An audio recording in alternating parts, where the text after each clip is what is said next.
that as well. Everybody, we are recording, so you'll have access to this. And with that, Shannon, I'm going to turn it over to you. Also, I want to point out that Shannon did get her PhD, and I'm really hoping that you share with us a little bit more about that as well throughout your discussion.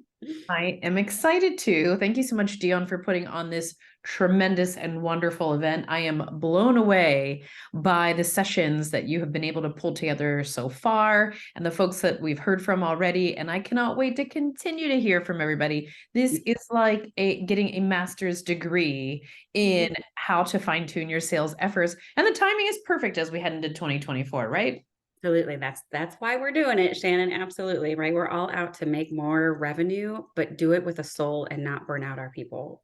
That's exactly right. I love it. So all of the components that you've put together are spectacular, and I'm excited to talk to everybody today about sales technology. Sales technology is near and dear to my heart.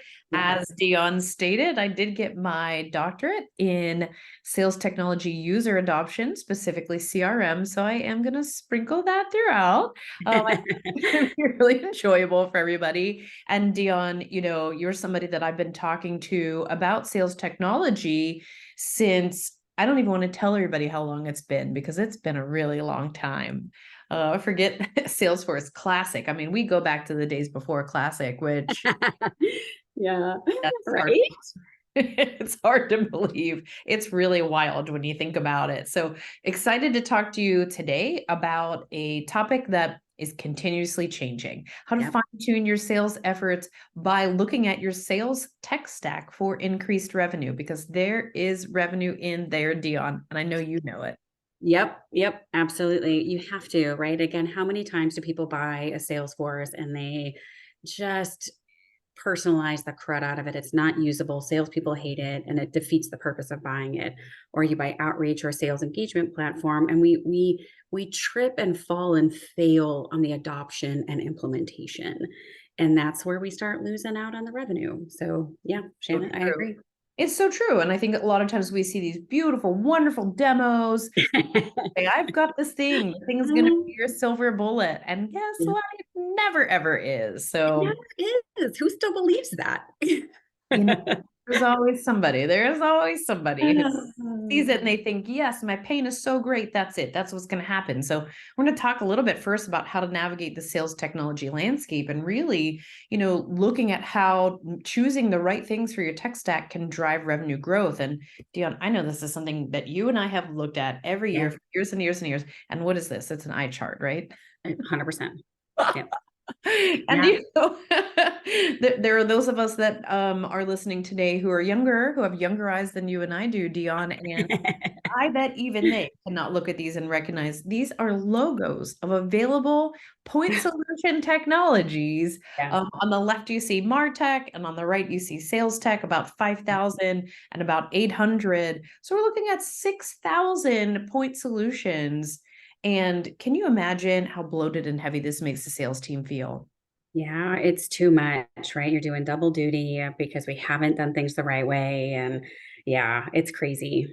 It's crazy. Really crazy. It's so gross. And, we hear about silos in organizations and really going fully virtual. Early 2020 didn't help. And now that everybody's navigating that RTO, that return to office, the hybrid world, and they're thinking, how do we make things, we are never going to become less dependent on technology than we are today, right? 100%. Yeah, that is a really great statement. Say that again.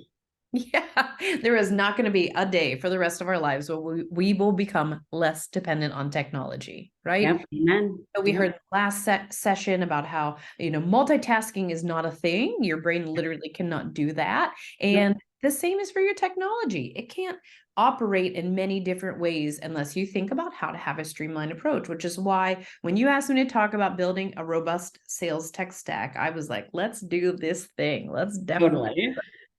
There's like so many best practices to align tech stacks with your business goals. And I know, Dion, one of the things I love the most about you is trying to identify what are the business goals and where does that tech stack fit in. And I know that when you talk about in your book, you talk a lot about streamlining the process and how you can elevate performance. And so, I'd love to hear just a little bit from you about first thinking about what happens before you build out that tech stack.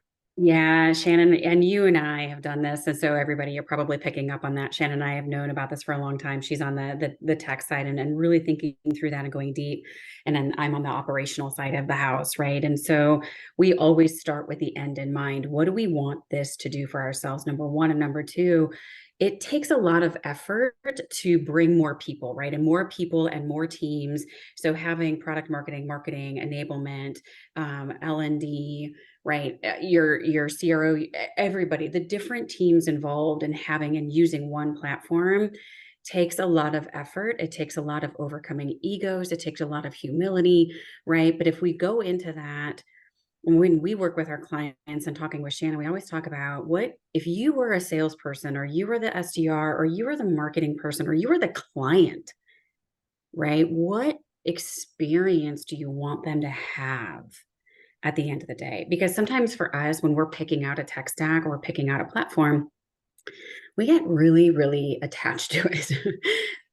And yeah, I see that face. And we need to make sure that we are starting with the end in mind. So we're not bringing our political and religious, like, I need this tech stack, right? Because it's not just about us, it's about building something for our teams that allow everybody to be better.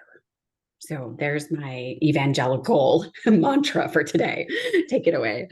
It's so great for you to be so passionate about it, because one of the things that I think a lot of folks forget is just because they look at a list like this and they say, Ah, aha, I'm on my favorite champion, I really want to be able to look at, call tracking, and I want to be able to use that because I think that is the way that I'm going to be able to coach my sales team to success. Or, mhm. I know that by looking at lead distribution, I, as a sales leader, can push back on the marketing leader and say, hey, you got to get involved here. Uh, We talk about this a lot too, Dion. yep. About 10 years ago, everybody was talking smarketing, sales and Ah, marketing, smart marketing. no. And the reality is, corporations, organizations, they will KPI, metric, and bonus sales and marketing teams so that they will be competitive to try to get the best thing out of them. So those silos that we feel, they're real and they are Yeah, baked into the DNA of the commercial revenue approach. 100%. And that has to stop, right? That doesn't work. It's like pitting siblings against each other. For those of you who watch the Marvel movies, right? Like, just don't do it.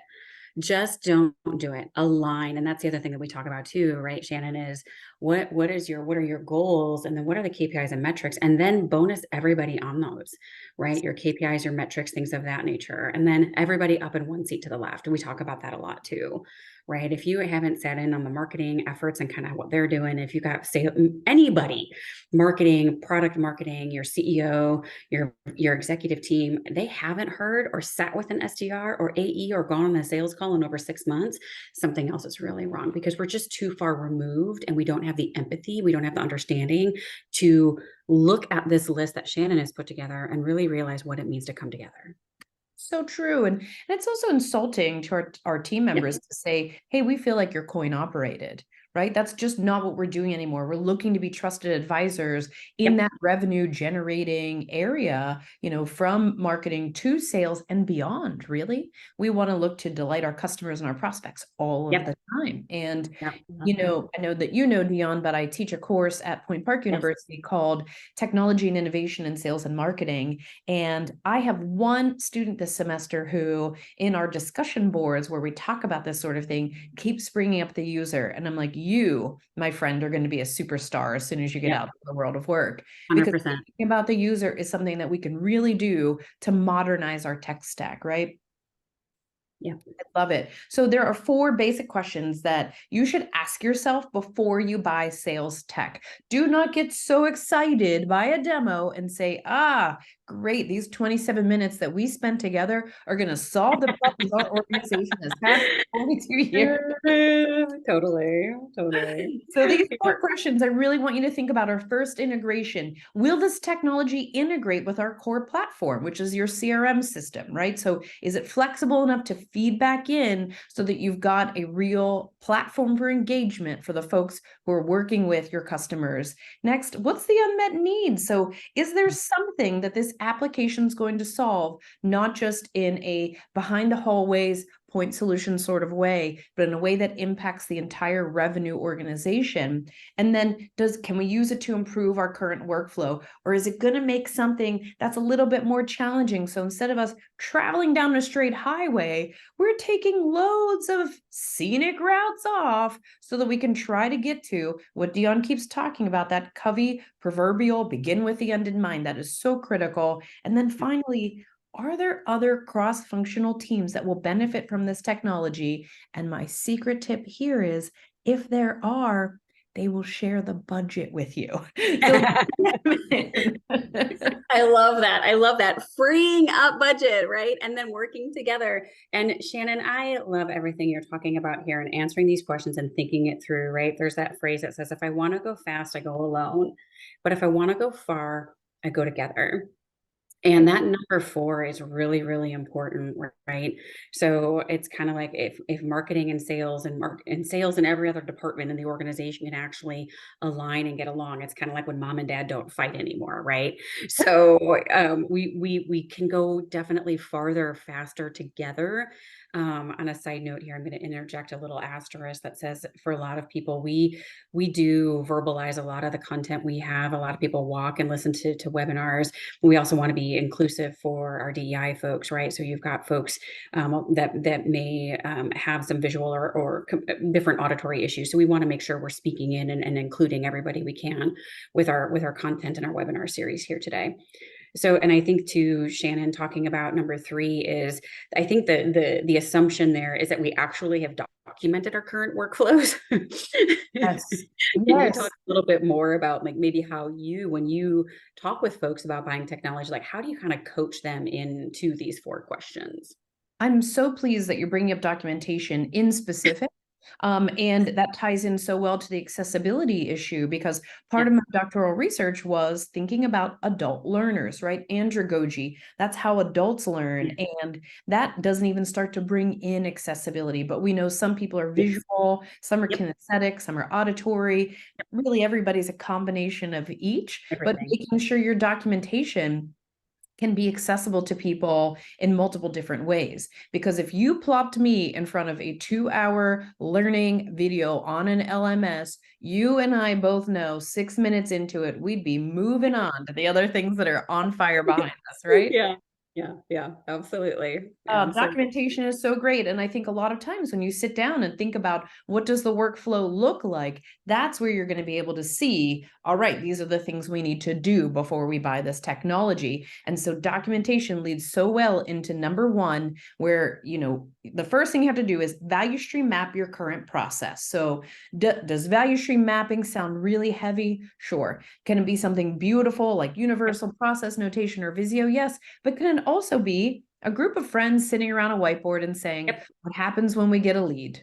And how does it move into deal flow? And then what happens there? And that's where you can identify the waste that's ripe for automation that technology provides. Yeah, I love the fact that you call it the sales golden triangle. It just makes my heart go pitter patter, which my inner nerd and geek is coming out. So just being able to process and operationalize these things will make your team so much happier.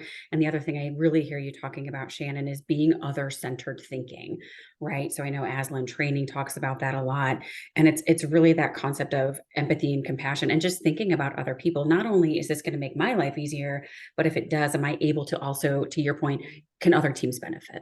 I love it. True. And, that's really thinking about your user in a user-centric, human-centered design way to say, if we're thinking about the carrot and stick approach, anybody who implements any technology and says, I'm going to chase you down or you're not going to get your commission unless you put the stuff in, well, guess what?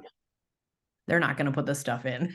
Yeah, we're going to go find a different job. Yes. Yeah. So true. It's so true, right? And that really leads into, making sure that there's a dedicated product owner who's really thinking about the users. What do they need? How can we augment what they already have in a way that will allow them to do what they want to do, why they took your job in the first place, which is to delight customers and provide solutions, right? That's really what we're in the business of when we're looking at revenue, right? Another problem that you and I talk about a lot that we see people making is they see one solution and they fall in love, and they don't Totally. look they don't look to say what else is out there, how long has this been there, what are the terms and conditions like, what's the Yep. pricing, what's the contracting tool. So really do a compare and contrast, pros and cons of at least three solutions. That's a great way to look at it. And then finally, what we've been alluding to this, Dion, the whole time we've been talking, which is Okay. rollout strategy has to think about adoption. Yep. Yep. How are Yep. they Absolutely. how are they going to learn it? Right? So it all falls back on the sales triangle, which is our last sort of concept for today, where we think about, how we're forming the foundation for sustained revenue success. So this you hear it, people say it all the time, people, process, and technology. And this is driven on very deep research that was done in the 1960s by Yes. Levitt, who first came out with Levitt's Diamond, where he had two things that sort of fall into what we call process now, which is structure and tasks. And so when you look at these three, it's just like sitting on a stool at your favorite bar, having a beautiful sparkling drink, and one of the sides of the stool is uneven. Guess what? Nothing feels good when you've got Nope. three legs that don't line up. So really think about the people, process, technology. I know, Dion, this is something that is very near and dear to your heart that you really go into in your book. Yeah, thank you, Shannon. I agree with you, right? Again, it doesn't make sense to buy tech and throw tech at a problem if we haven't, to your point. Everything Shannon was talking about is talking about the problem. What are we solving for? Who can benefit, right? And Albert Einstein, right, has that really amazing quote that says, if I was given an hour to solve a problem, I would take 59 minutes to think about it and 1 minute to come up with a solution. And that's what we're talking about here. Anybody can buy tech. It's easy to buy, right? And we know that it's easy to be a consumer. It is much harder to sustain and grow than it is to just buy something. So I love the fact that we're talking about this, Shannon, and calling it the golden triangle and having the stakeholders and keep it simple. I'm a firm believer that as adults, we would fail kindergarten, right? Because we would get a sheet from our teacher and it would be a picture of a bunch of things and it would be color everything that starts with the letter G in green. And we would say, is that uppercase or lowercase g? Is that what kind of font should that be on? What shade of green should I be using? But he has the green crayon that I would like to use. This one is broken, right? And so it would be this litany of things that would be our own self-limiting beliefs, right? So when we're thinking about doing these things, keep it simple. Go to your teenager, right? Go to your 8-year-old because they will tell you in no uncertain terms the easiest way to get something done because that's how that works. And it's amazing. And there's no shame in that. As There adults, we really isn't. think. There really isn't. You're exactly right. Thinking about how do I make sure that my process is in tune with what I'm about to apply to the new technology is something we see. I run a Salesforce.com Yeah. consultancy focused on regulated environments. And so many times people think this new technology is going to fix their bad process. And, people are really geared into saying, oh, we know bad data, garbage in, garbage out. And it's like, whoa, whoa, whoa. Let's start all the way back before we start walking and running. Crawling is saying I have to identify where my process has bloat, where it's unnecessarily complex, and where I can take some things and fix them before I apply it to this new technology. 100%, Shannon, 100%, right? It just makes, again, start with the end in mind. What are we trying to accomplish? Who can benefit? Who's involved? Who owns it? Who's the tiger team, right? All that good stuff. And just get after it. Level 1 is easy. 2, 3, 4, PhD, that's a whole different kettle of fish, right? So It is, right? And we can't just shoot into the barrel and hope our whole entire team is going to it's going to use be CRM amazing. together. We're going to splat it. Like the shotgun approach just doesn't work at the end of the day. So Sure doesn't. It sure doesn't. And there's so many times for companies to think about this, and it's usually during an event, right? So you're having major growth, and so you're thinking about how to scale. Maybe you've been acquired, or you're acquiring an organization, or maybe it's time for you to sort of downsize. And we've seen a lot of them in 2023. Those are yes, all times to take another look at not just your tech stack, but starting with your process and saying, how does this particular event change our process before we go changing our technology? absolutely. Absolutely. I think that's so smart. Just pause and take a moment. Please, Yes. please pause and take a moment. For the Absolutely. love of God, please. I love Yes. it. So one of Yeah. the things that I would like to offer to everybody today, because I know thinking about your tech stack can feel really heavy, and it's so easy to ostrich and say, I'm just going to put my head in the sand because how do I become the one that impacts this change? So on the left-hand side of the screen, I've got our sales triangle white paper that will lead you through these things to evaluate that people, process, and technology to say, which leg of my stool is a little too short? And so where do I get focused first? And on the right-hand side, for anybody who's like, feel pretty good about my people, process, and technology, but I would really like to have an expert opinion, we do something called a performance analysis. This is beyond a gap analysis because it's a little more proactive. So you'll meet with somebody from my team, no strings attached. They'll look at your sales tech stack, they'll do an audit, they'll lead you through, a few questions to identify what your process looks like today, and then leave you with a report that tells you, here's some things that you can do going forward and impact yourself in your organization to make those changes so that things are nice and smooth for you.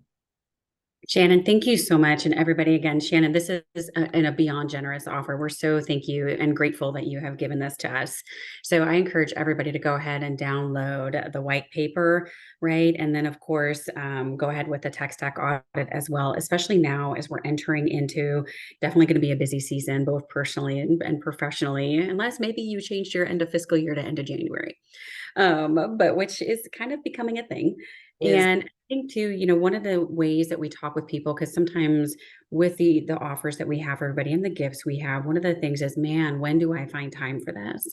And so just like Shannon and I were talking about, is one of the things you can do is download this information and do the white paper as part of your team meeting, right? Or just bring people together in a motion you already have instead of creating something new. And so we just encourage you to do some of these things, put these sessions, listen to them. You can listen to this session in your team meeting. You can review the white paper or the tech stack audit information in your team meeting, right? There's 1,000 ways that you can go ahead and use this information as part of your motion that's already in progress. So we encourage you to do that. Definitely do. And it's a great idea to bring in your friends from marketing, financial performance and analysis, Yep. operations, delivery, right? And, Yeah. John, I know when you were putting this together and you said, you've got that great white paper. And I said, I'm going to throw the performance analysis out there. I'm from the land of Mr. Rogers and Pittsburgh. We believe in giving and receiving, that the universe is going to provide. So I have already taken advantage of some of the other folks' gifts. And Oh, good. I've got to tell you, what a tremendous time to be Yeah. joining this webinar pop-up series. So I want to encourage everybody who hasn't signed up for the rest of them to please do it, because Dion has pulled together an event that is out of this world. Thank you for all that you're doing for our sales community, Dion. Oh my gosh, Shannon, thank you. Thank you for joining. Thank you for contributing. Everybody, we encourage you, like Shannon was saying, make sure you're registered. The pop-up webinar series, the sessions won't be around. They'll be around for about 3 weeks after the event. And definitely take advantage of these offerings and the gifts, right? Reggie's offering you their platform for free. Fly Message is offering you their components for free, right? Paul is giving you a book. Shannon's giving you a tech stack audit. There is a ton of stuff, ton of resources, because we believe, like Shannon was saying, in the power of generosity and helping our community just remove friction and barriers. So we encourage you to do that. Thank you so much, Shannon. As always, a delight to talk with you. Thank you for sharing your wisdom, your knowledge, and your free gifts. We appreciate it. Thanks for having me, Dion. And thanks again for putting on this amazing event. I'll catch you on the next one. Absolutely. Thank you, Shannon. Everybody have a great day. We'll see you soon. Thank you. Thanks.